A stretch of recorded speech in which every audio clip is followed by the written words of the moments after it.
Yo, what's up, guys? This is D Brown with Trackheads, and I'd like to welcome you to another episode of Trackheads. So today we're going to be doing the Olympic picks for the 400-meter hurdles for the women, which is supposed to be one of the marquee events for the Olympic Games this year over in Paris in 2024. So I'm really looking forward to see how this race is going to go about. But let's get started with these picks because there's some quality picks. I'm going to give my explanations as I go through the picks and why I think this person is going to get first, second, or third, or dark horses. All right, so let's get to it. First person I have that's going to be winning, or I have picked and slated to win, is going to be Sydney McLaughlin-Levrone.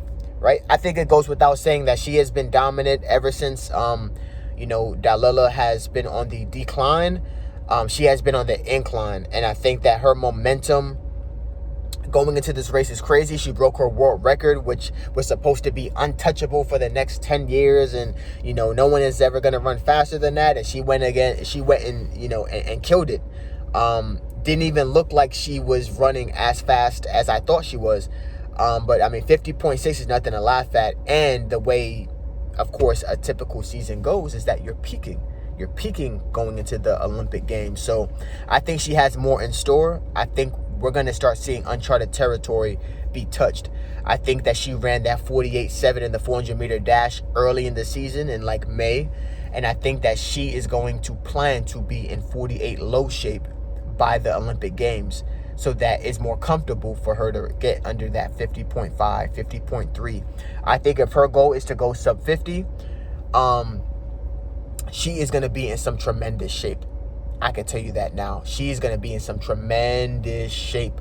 I think if she's in 47 shape, that's her 49 right there. But I think her hurdling is so pristine, specifically in that last hurdle.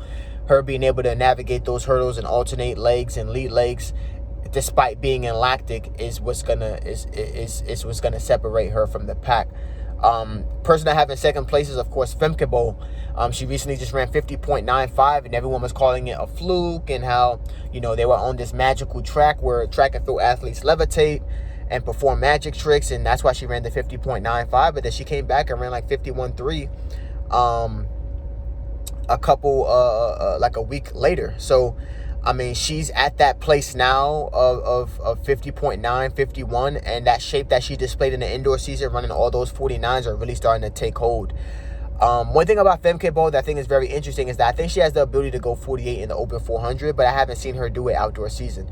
I'm really curious to see what kind of shape that she's in, because if she's in 48.7 shape, that's strength right there. I think the biggest difference between her and Sydney McLaughlin-Levrone is that Sydney is strong, but she's also fast. Her strength kind of comes from her speed as well. Running 22.0 at the open 200 is nothing to sneeze at.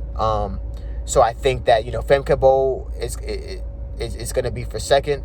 I think the main difference is going to be how they approach that first 200.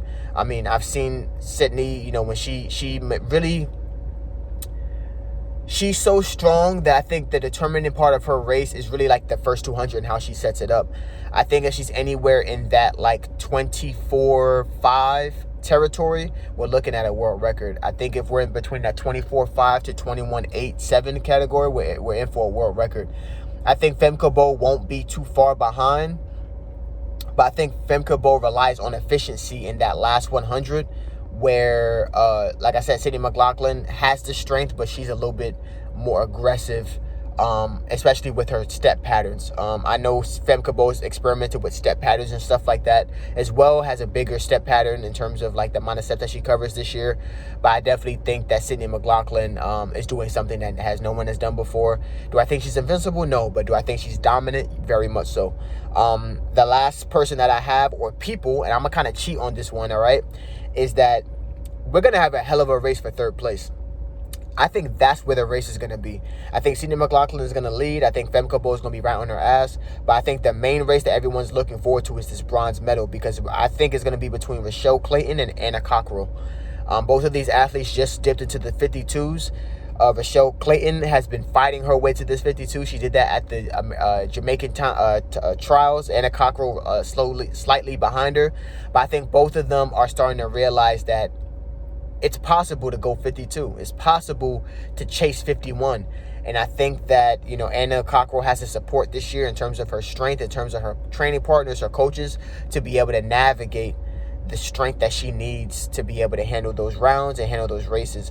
I do have Rochelle Clayton at a slight advantage, but I want to think that Anna Cockrell has something, in store for Rochelle Clayton. So we have to see. But that's my picks. I have Sydney McLaughlin-Levrone, Femke Bowl, and then Rochelle Clayton / Anna Cockrell for third place. But I'm leaning into Rochelle Clayton a little bit more.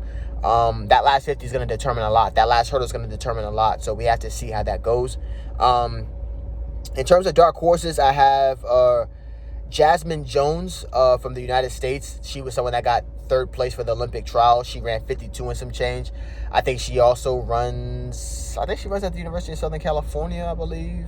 So, she's someone that could sneak in there as well if people are kind of slipping. But she's kind of in that 53 category, and I think, like I said, it's going to be a 52 or faster race. So again, if these dark horses, I also have Geneve Russell, who's from Jamaica, so it's really like a United States, Jamaica, Europe is a little bit in there, but I think it's going to be a 52 show. If you're not running 52 or faster, it's not for you. Not when you have the fastest person running 50 or faster, depending on the kind of race shape that she's in. But we haven't seen her. We haven't heard anything about Sydney McLaughlin. I think she's just now entering like her prime. I think that she's in 48 low to 47 high shape. And what I want people to understand is this: Sydney McLaughlin split 47 in 2021, if I'm not mistaken, when Dalilah Muhammad was running her races. She split 48. We had Allison Felix split 48. Oh, excuse me. Let me take a step back. Oh, step back. There's only been a couple athletes that's been able to run 47 in the open 400. Excuse me, in the 4x4. Excuse me. We only had a couple athletes that's been able to run a 4x4 split of 47. I think Sydney McLaughlin is one. I think Allison Felix is the other one. My question is this: when Allison Felix split 47, she was maybe at her best 49, right? And Sydney McLaughlin was splitting 47. She was at her best like 48, low 49s at the time. If Sydney McLaughlin's in 48 low shape, what do you think she's going to split on the 4x4? What is the fastest split for the women's 4x4? Could we be looking at a time period in which, for the first time, we see a woman split 46? I'm just talking. But, like I said, things to think about, because I never would have thought in my lifetime that we would have a woman going 50 or possibly even 49 in the 400-meter hurdles. So when we talk about 46 and 47 for the 4x4 split, that's crazy. So something to kind of think about. But those are my picks, guys. Sydney McLaughlin-Levrone, Femke Bowl, Rochelle Clayton / Anna Cockrell. Then my dark horses are Geneve Russell and Jasmine Jones. So if you think my picks are wrong, if you think my picks are right, let me know in the comments below. I definitely think that these are quality picks. I don't think it's going to be as competitive as people think. I think it's going to be a two-person race, a two-dog race, a two-horse race, and then we're going to see everyone else kind of fall in line behind that, unless something dumb happens, unless someone hits a hurdle. But I think that's where we're going to be at. So thank you guys for watching. This is D Brown with Track Heads. Peace.